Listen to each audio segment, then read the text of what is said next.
Good morning, everybody. Finally getting this recorded. I don't know if you can tell, but I'm not feeling very good at all. I came down with something 2 days ago, and I was actually debating whether or not to even do a video, but I felt like it's a UFC pay-per-view card. It's the last one on ESPN. I felt like I had to put something out.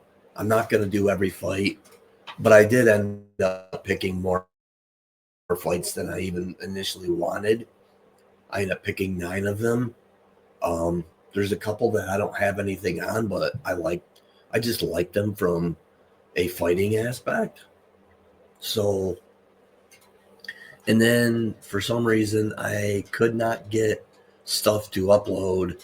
So I was going to upload 3 parlays that I have on futures, but I'm not able to. So when I get to the end of the video, I'll blow up the screen and then pull them up on my phone, and hopefully you can see them a little bit, maybe. I don't know. But I'll warn everybody, they don't have good plus EV anymore. I mean, at the time that I placed them, I thought they might, because one of them was a Merab, Tom Aspinall, and Pantoja parlay, all to be champ at the end of the year. And at the time that I placed it, I really thought that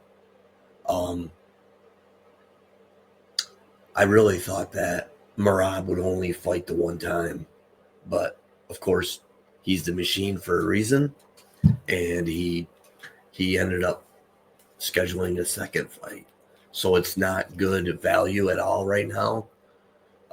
That one is like a plus 123. And then the Pantoja leg was gross.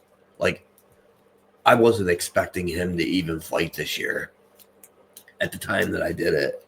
That's why I used him as the last leg. And then the other one, I've got 2 of them. I've got like 1.5 units on each one. So I got like 3 units on the plus 176 one I'll show you at the end. And that one is Merab, Valentina Shevchenko, and Tom Aspinall. And once again, I wasn't expecting Merab to fight twice, and I really was banking on Valentina to not fight until January. But at least I got that leg, and so they look halfway decent right now. So I won't have a lot of singles on the co-main and the main event because I'm already pretty heavily invested into those. So let's get started. The first fight of the night is Abdul Malik versus Tricoli. I think this is a setup fight. I think they want Malik to get a win. Tricoli's only path to victory is probably an early takedown and maybe a submission. I don't see him getting it, though. I see Abdul Malik being better everywhere, and I like him to get a KO, but it's a minus 275. So I'm going to take the insurance, and I'm going to use him double method on FanDuel because it's got the better odds, and that is submission / KO. It's like a minus 450 or minus something like that. So I use that as a parlay piece. I'll pull those parlays up at the end also. So that's what I got for that one. If you want to take a shot on first round, feel free, but I'm not gonna, because you never know. And then next fight, we got Baranowski versus Aslan. I think Baranowski's making his debut. I think he's going to be the better striker. I think he's going to be the better wrestler. Aslan's got some pretty good hands. He just doesn't use them usually. He's not very high volume. And I like Baranowski to be better everywhere. My only question mark with this fight is it's his UFC debut.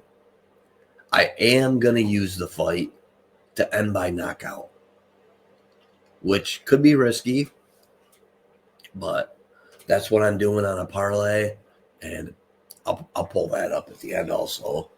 So that's what I got. I do lean Baranowski knockout at a plus 110, but I would probably take the insurance and do him inside the distance if you're going to do a single on it. And then our next fight is Jalen Turner versus Barboza. Barboza's like 40, but I will say he's got some pretty good stand up and some nasty leg kicks. Probably some of the worst leg kicks in the UFC. They're like baseball bats, but I like Turner to take this to the mat. I know a lot of people are down on Turner. They not sure where his head's at. So that's why it's a no bet for me. And I'm not going to use it in a parlay piece because of that. But I do like Turner inside the distance. I like him to get this fight to the mat and either get a knockout or a submission. And then next we've got basically Vettori versus Ferreira. Two stylistic different fighters. Vettori's a dog. He's tough. He's got a chin of steel. You know, he can take a punch. And then Ferreira, on the other hand, doesn't really have a lot of power. And I like Vettori's toughness in this one. I think this fight goes all 3 rounds. I do lean Vettori by decision if you want to play that. But my play is actually going to be fight to go the distance at a minus 120. I believe it's like a minus 122 on FanDuel, minus 120 on Bet Rivers, and DraftKings is like a minus 135. If you want to wait, maybe the over comes down a little bit and you get a better line on it. But that's one of my singles is fight to go the distance, minus 120. Then we got McKinney versus Duncan. This is going to be a banger as long as it lasts. I think it's either McKinney early or Duncan towards the end of the first round or even the second round. So something that I've put a couple bucks on, not a lot, just a sprinkle, just to do it, is I played this. I played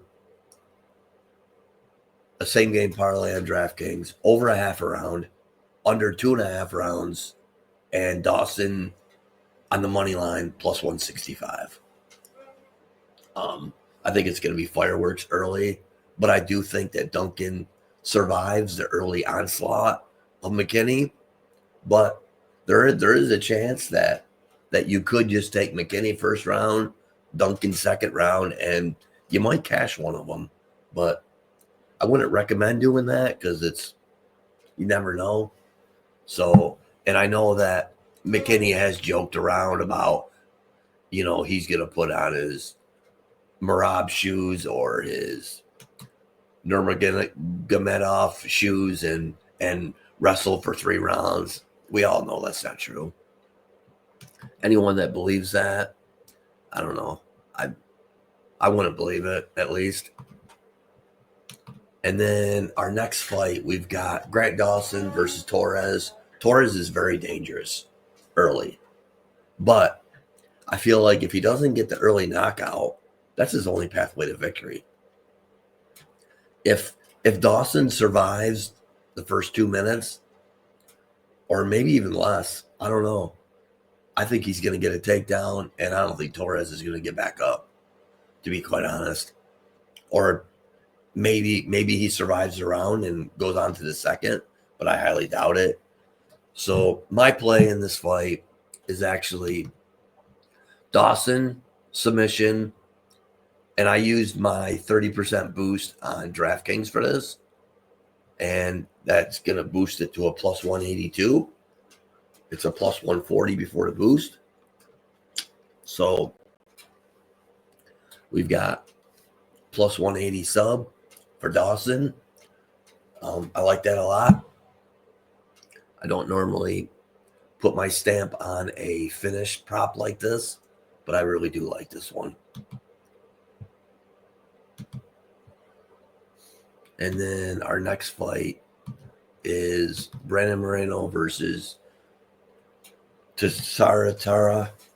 And this is the toughest fight to handicap on the whole card, in my opinion. It's even money pretty much both ways for a reason. Tara is very dangerous on the mat. He's very elite on the mat. Now his striking has come around a little bit too. His striking has improved quite a bit, but it's still not on the level of Moreno. On the feet, I give Moreno a decent advantage, but on the mat, I give Tara a good advantage. Now the question is, can Moreno stay safe on the mat? I'm going to lean towards yes.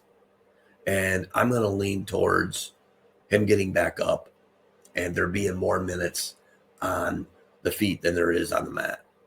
I could 100% be wrong. This is 100% a lean. This is not a wager by no means at all.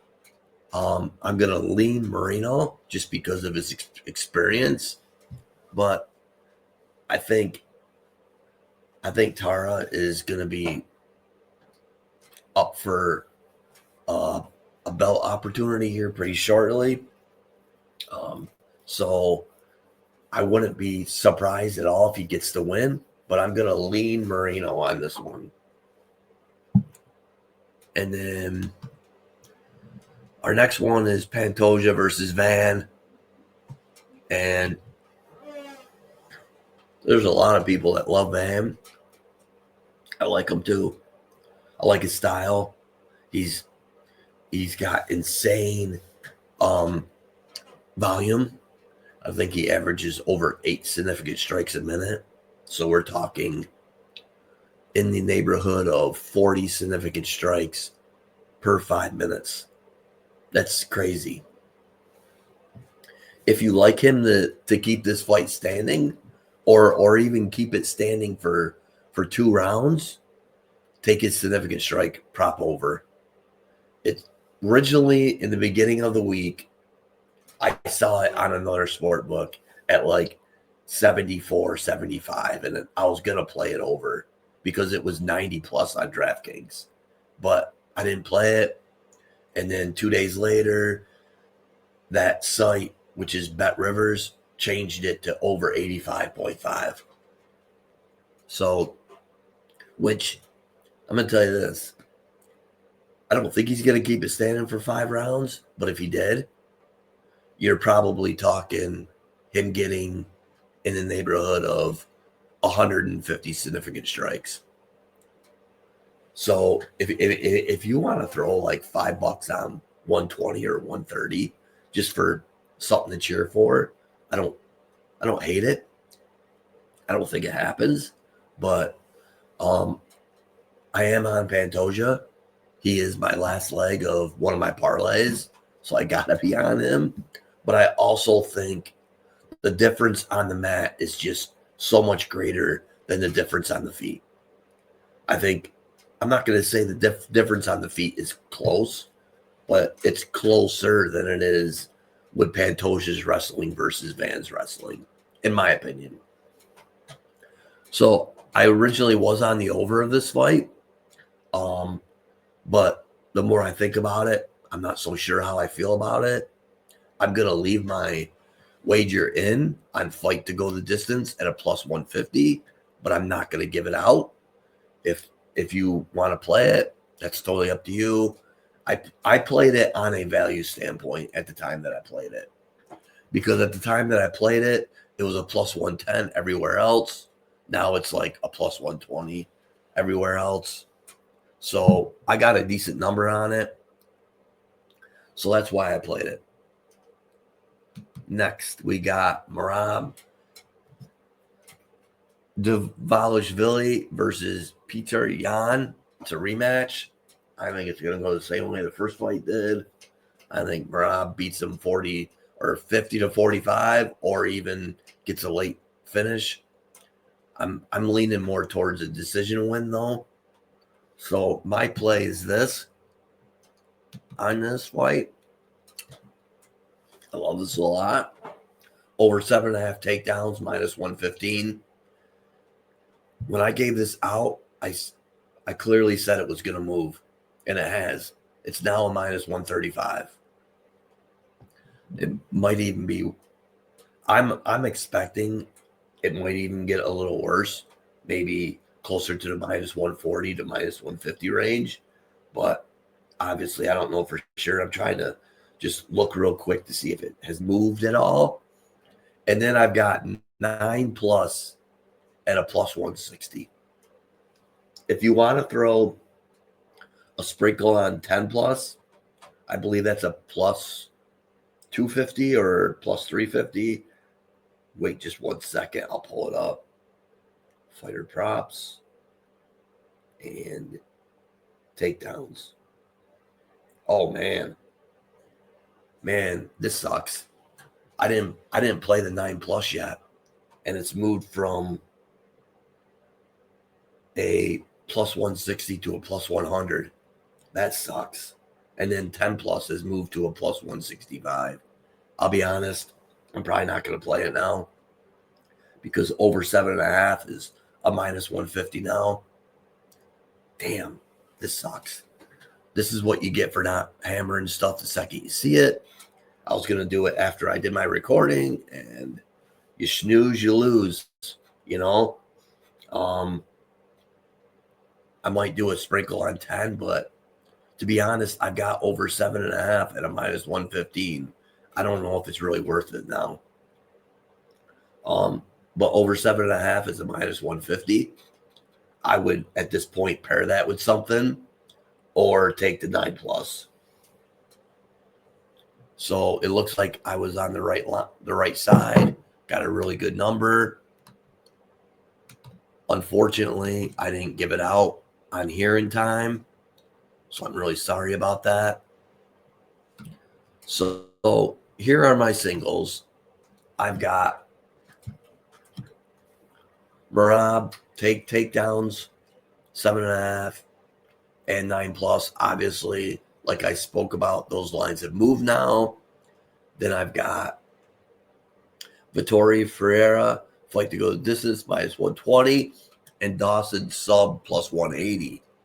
Then I've got 2 different parlays that I'm playing. Merab over 1.5 rounds on the money line. Barber Silva start round 3. Pantoja Van start round 3 plus 115. If you don't like the Pantoja and Van one, I don't blame you.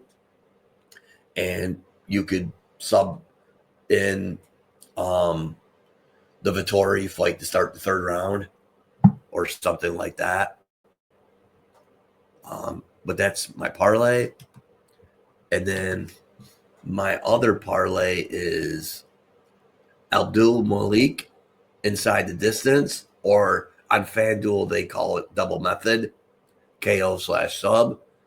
Baranowski fight to end by KO. You can find the exact method that fight ends by. Then Merab, most significant strikes in the fight. The reason why I played this, because granted, it's only a plus 143, but if I decide to, I can hedge it if I want to. So that's my boosted parlay on FanDuel. 30% boost I had. Shit. And then I think that's it. Well, then I've got 3 pitchers I want to try and pull up. I'm going to go to a full screen, and then I'm going to go into my pitchers.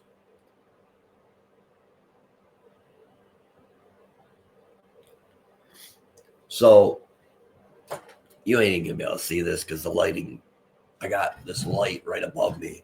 Let me see if I shut this off. Yeah, it's still not going to. Yeah, you're not going to be able to see it. There you go. Maybe.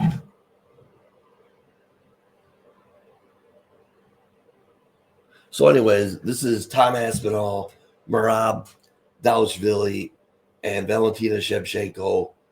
It's a plus 176 parlay, all three to be champs at the end of the year. I played that same parlay twice. I've got like close to 1.5 to 2 units on each one. Then I've got a parlay of Shevchenko, Tom Aspinall, and Pantoja, all to be champ at the end of the year. And that one's only a plus 123. They're horrible odds now because of what has happened, but those are what I played. So therefore, I don't have quite as much on the co-main and main event, but obviously you see what I like. And that's pretty much what I got going on for UFC 323. Sorry for being sick and a super late recording and not doing the whole card, but I wasn't even sure if I was going to be able to do it. I hope everyone has a great day. If you have any questions or comments, please reach out. And hopefully we cash some tickets.